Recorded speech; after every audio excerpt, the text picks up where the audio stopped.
What is going on, people? TripleM back again with another video. It's daily dose of football content, and today I've got a very short and sweet video for you guys discussing some of the international games this weekend, most notably England, and we'll be using majority of the video to talk about them. But before I get into that, I just want to apologize for not uploading. I'm doing a lot of apologizing these days, but to be honest with you, I had no voice, okay? I wasn't feeling well going into Comic-Con, and it was exacerbated by the fact that I decided, now would be a great time to cast. Now would be a great time to have a LAN experience. So I was on casting duties. I went on the Wednesday, the Thursday, and the Friday. The Wednesday was interviews and just player stuff, meeting people, meeting some old faces, meeting some new faces in the competitive esports scene in South Africa across multiple titles. And then on the Thursday and the Friday, I casted in the grand finals of the Rocket League VS Gaming Championship, and that was a pretty cool experience. So I lost my voice in the process. It is what it is. You can't control what your body does, but you can control your mindset. So I had a lot of fun. I tried to bring as much positive energy as possible, and hopefully, it wasn't a complete train wreck for the producers and everybody involved behind the scenes of VS Gaming. So let's talk about the international games, because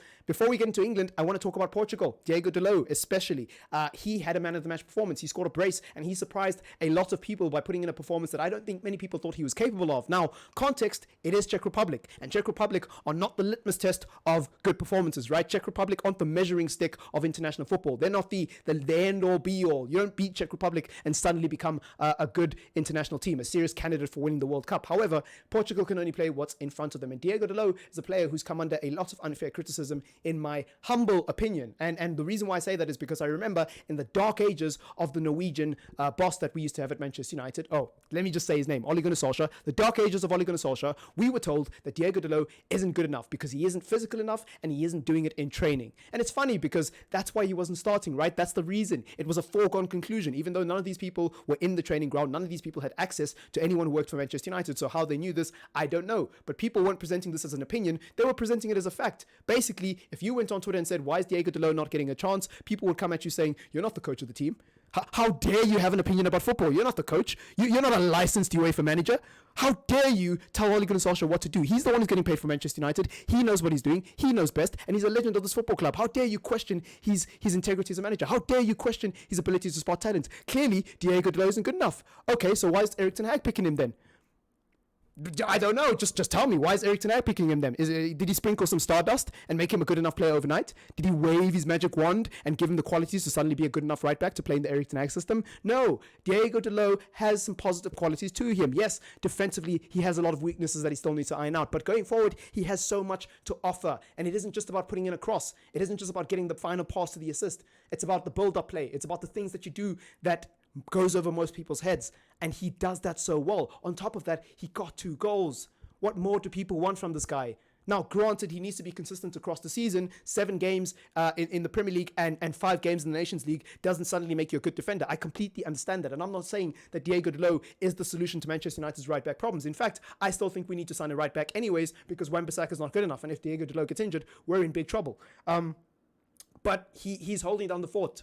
He's holding down the fort, and he's doing the best that he can with the ability that's available to him, and people won't give him the credit for that, and I don't get it. Anyways, Bruno Fernandes had a good game. Ronaldo had a meh game, but his team won 4-0, and he is the skipper, so how can you really criticize him? I'm happy for Cristiano Ronaldo, because he's somebody who's come under a lot of scrutiny as well.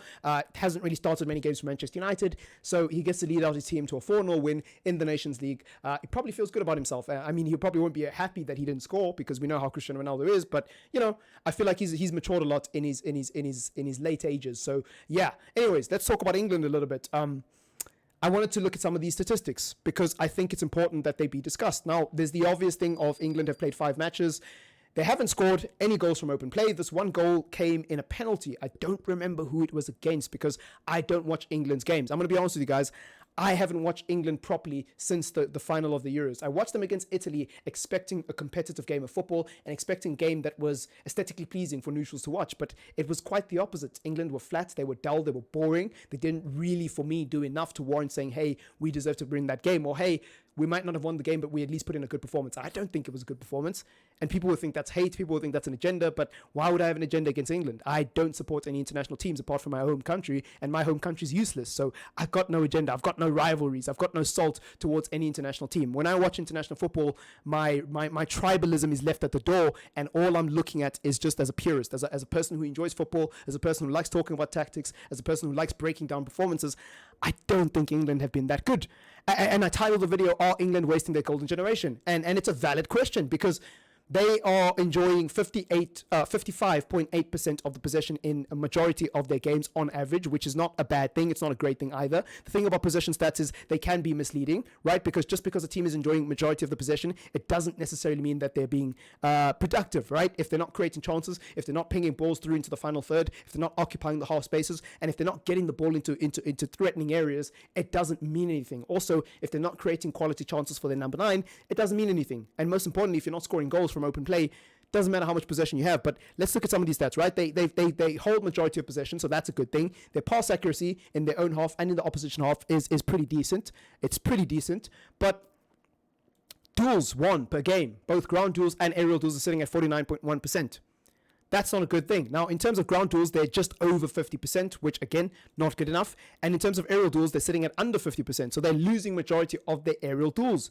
Now, I would love to see a graph to explain and illustrate whether or not those aerial duels are from corners in the opposition half. Maybe the case is that England are getting more corners on average than the opposition, and so they're losing aerial duels in the opposition half, and maybe they're not really getting that many in their half. So maybe that's the context behind that stat. But either way, it's not a good look. When you're losing majority of your ground duels, and not majority of your ground duels, but a lot of your ground duels, and you're losing majority of your aerial duels, that's not a good look. And the reason why I bring that up is because whenever you talk about England and their style of play and just their quality of football, people are so quick to say, well, that's just your opinion. That's just subjective, right? Like what's entertaining to you might not be entertaining to me. I enjoy watching Jose Mourinho's football. I'm a Chelsea fan. I didn't complain when we were winning titles, right? People say Jose ball is boring, but I like Jose ball. I liked Tuchel ball when we won the Champions League. I don't care how attractive the football is as long as we're winning. So people will use that same argument with Gareth Southgate. They'll say things like, I don't care if the football is unattractive because it's getting the results, and that's all that matters. But the thing is, it's not getting the results.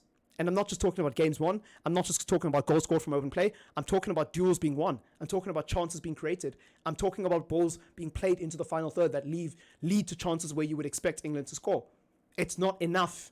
It's not enough. And the reason why it's not enough is because you've got more than enough quality in that England team to beat majority of the international teams walking this planet, whether it's Africa, Asia, America, or Europe. England should be beating majority of the teams they come up against just because of the individual quality they have. And if the individual quality is not the problem, and we all agree that Phil Foden, Jack Grealish, Raheem Sterling, Marcus Rashford, Jadon Sancho, Tammy Abraham, Harry Kane, Jude Bellingham, Declan Rice, if we all agree that these players, at least some of them, are world-class players, or at least good enough to play at the highest level for England, then we can all agree then that clearly individual quality is not the issue. Clearly work rate is not the issue. It's got to be the manager. Winner, winner, winner, ding, ding, ding, ding, ding, bingo, you've won the competition. Like, it's so obvious, right? It's so obvious. I mean, if you wanted to win money or if you wanted to give away money, the easiest thing to do in the world was to be, ask people to diagnose the problem at England Football Club and give them a reward if the answer is Gareth Southgate. And you would help so many people because it's so obvious. And how anybody could say that Gareth Southgate isn't the issue is like... It's mind-boggling to me because all the variables are against him. All the evidence is against him. And on top of that, England are one of the most boring teams to watch on top of that.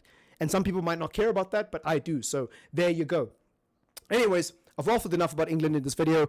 I do think England are wasting their golden generation. I'm not going to lie to you guys. I remember as a kid watching Gerrard, Scholes, Lampard, Rooney, Beckham, Terry, Rio Ferdinand. I remember being told that all of these guys were great, all of these guys were good. And yeah, I used to watch the Premier League. I used to watch Manchester United. I used to watch Chelsea back in the day when I was a kid. But I didn't really understand football. So I would always ask myself, like, why are these guys so bad for England, but they're so good for their clubs? Maybe England aren't just that good. That's what I always thought. That's what I grew up thinking. Like, England are just not that good. This nonsense of them having a golden generation is just, that's all it is. It's nonsense. And it's happening again. It's happening again because all we ever hear is this England team is the golden generation. We've got so much talent. We've got some of the best players in the world, homegrown, blah, blah, blah, blah. Where is it? Where are the results? Where are the results? I think England fans are letting themselves down by giving Gareth Southgate more lives than he deserves. He's like a cat who has more than 9 lives at this rate. I don't understand how he survived this long. I'm perplexed. I'm honestly perplexed. But let me stop hating on poor old Gareth Southgate. He's a nice guy, safe pair of hands, does the job for the FA clearly. They're happy with him. So what do I know? Leave a like on the video, comment if you want to. Subscribe to the channel if you are new. It's been your boy TripleM. Peace.